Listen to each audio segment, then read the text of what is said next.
The difference between novelistic conclusions are negligible. It is less a question of opposition than of a shift of accent.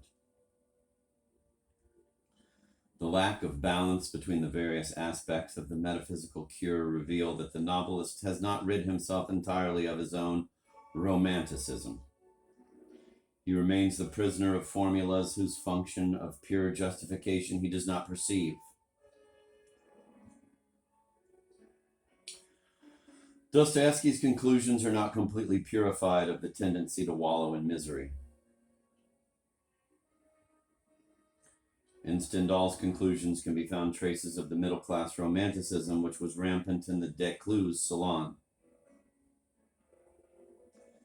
In the process of underlining these differences, it is easy to lose sight of the unity of novelistic conclusions.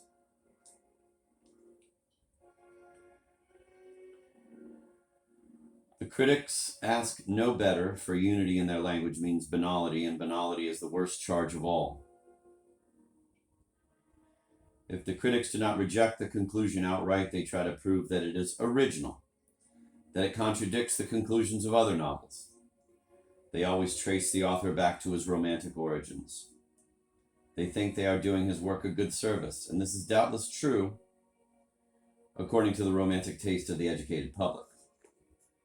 But on a more profound level, they are doing it a disservice. They are exalting that in it which is contrary to novelistic truth.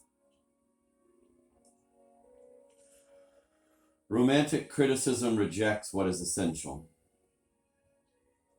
It refuses to go beyond metaphysical desire to the truth of the novel which shines beyond death. The hero succumbs as he achieves truth, and he entrusts his creator with the heritage of his clairvoyance. The title of hero of a novel must be reserved for the character who triumphs over metaphysical desire in a tragic conclusion and thus becomes capable of writing the novel.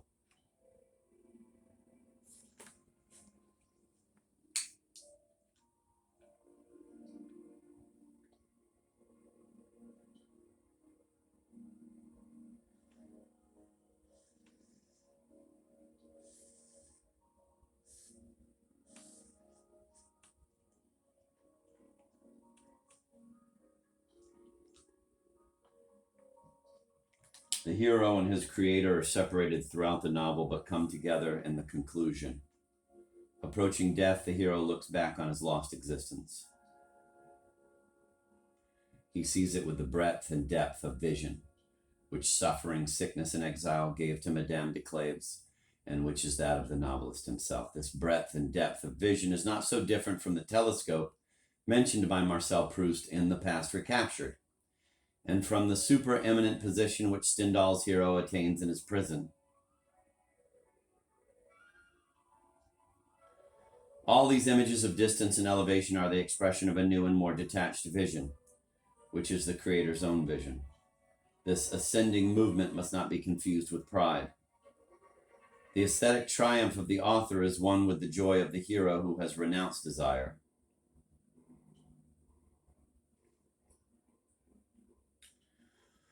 Therefore, the conclusion is always a memory. It is the eruption of a memory which is more true than the perception itself. It is a panoramic vision like Anna Karenina's. It is revivification of the past. The expression is Proust's, but he is not speaking of the past recaptured, as one would immediately imagine, but of the red and the black. The inspiration always comes from memory, and memory springs from the conclusion. Every novelistic conclusion is a beginning.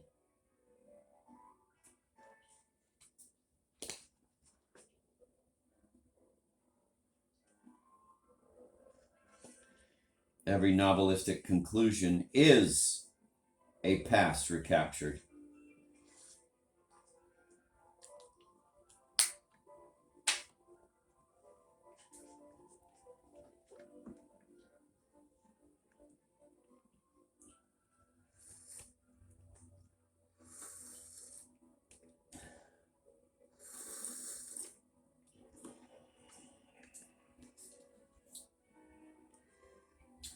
Marcel Proust, in his own conclusion, merely uncovered a meaning that had previously been hidden by a transparent veil of fiction. The narrator of Remembrance of Things Past makes his way to the novel through the novel. But all the heroes of previous novels did the same. Stepan Trofimovich moves toward the gospel which summarizes the meaning of the possessed. Madame de Clèves moves toward the breadth and depth of vision, that is, toward novelistic vision. Don Quixote, Julian Sorel, and Raskolnikov have the same spiritual experience as Marcel in The Past Recaptured. Proust's aesthetics do not consist of a number of formulas and percepts. They are indissolubly united with the escape from metaphysical desire. All of the characteristics of novelistic conclusions mentioned above may be found in The Past Recaptured, but here they are represented as exigencies of creation. The novel's inspiration springs from the break with the mediator. The absence of desire in the present makes it possible to recapture past desires.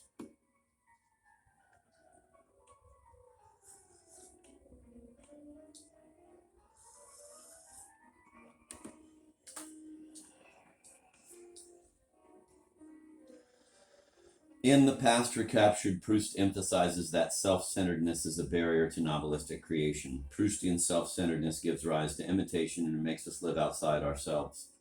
This self-centeredness is other-centeredness as well. It is not one-sided egotism. It is an impulse in two contradictory directions which always ends by tearing the individual apart.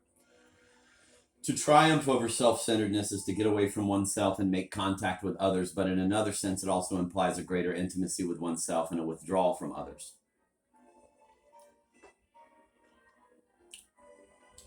A self-centered person thinks he is choosing himself, but in fact he shuts himself out as much as others.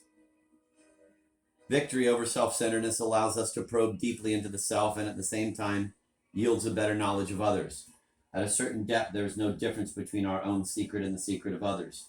Everything is revealed to the novelist when he penetrates this self, a truer self than that which each of us displays. This self imitates constantly on its knees before the mediator.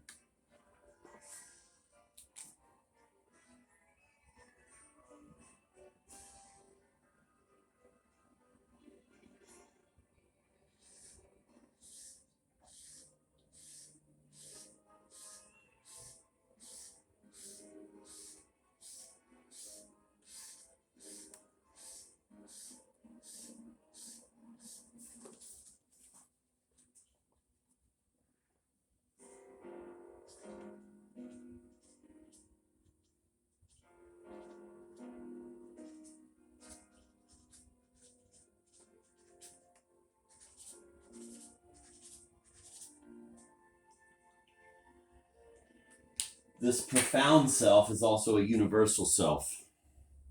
The dialectic of metaphysical pride alone can help us understand and accept Proust's attempt to reconcile the particular and universal. In the context of the Romantics' mechanical opposition between self and others, such an attempt would be absurd.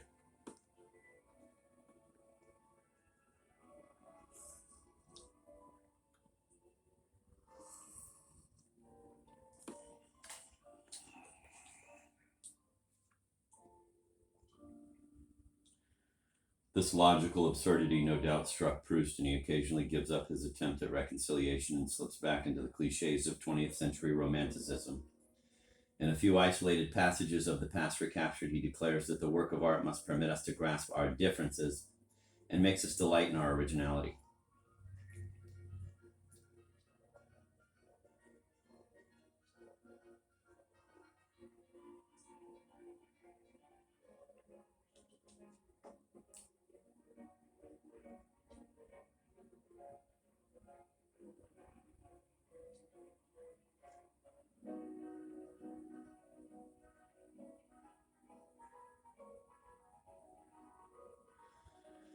These scattered passages are the result of Proust's lack of a theoretic vocabulary, but the attempt at logical coherence is quickly swept away by inspiration. Proust knew that in describing his own youth, he was describing ours as well. He knew that the true artist no longer has to choose between himself and others, because it is born of renunciation. Great novelistic art loses nothing and regains everything.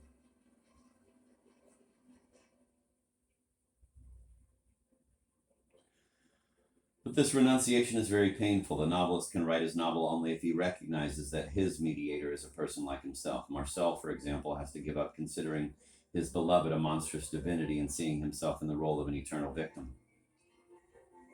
He has to recognize that his beloved's lies are similar to his own.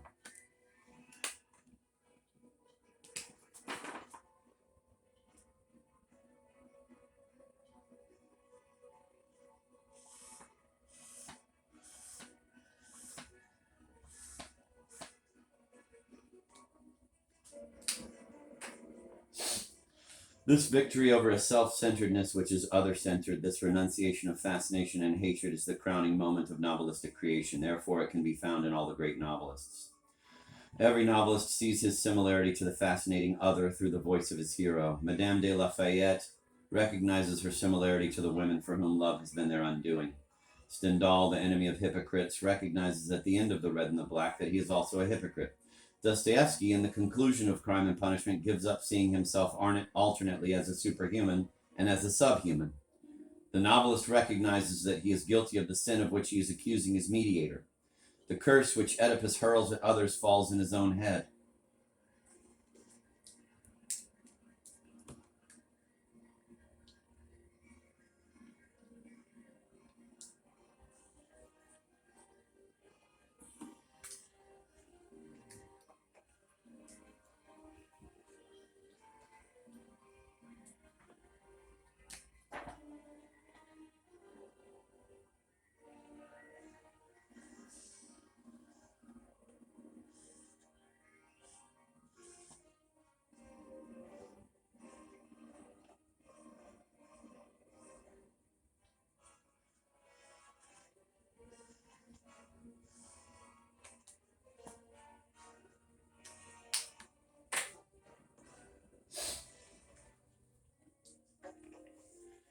This is the meaning of Flaubert's famous cry, Madame Bovary, c'est moi. Flaubert first conceived Madame Bovary as that despicable other whom he had sworn to deal with. Madame Bovary originally was Flaubert's enemy, as Julian Sorel was Stendhal's enemy and Raskolnikov Dostoevsky's enemy. But while remaining that other, the hero of the novel gradually merges with the novelist in the course of creation. When Flaubert cries, Madame Bovary, c'est moi, he is not trying to say that Madame Bovary has become one of those flattering doubles with whom romantic writers love to surround themselves. He means that the self and the other have become one in the miracle of the novel.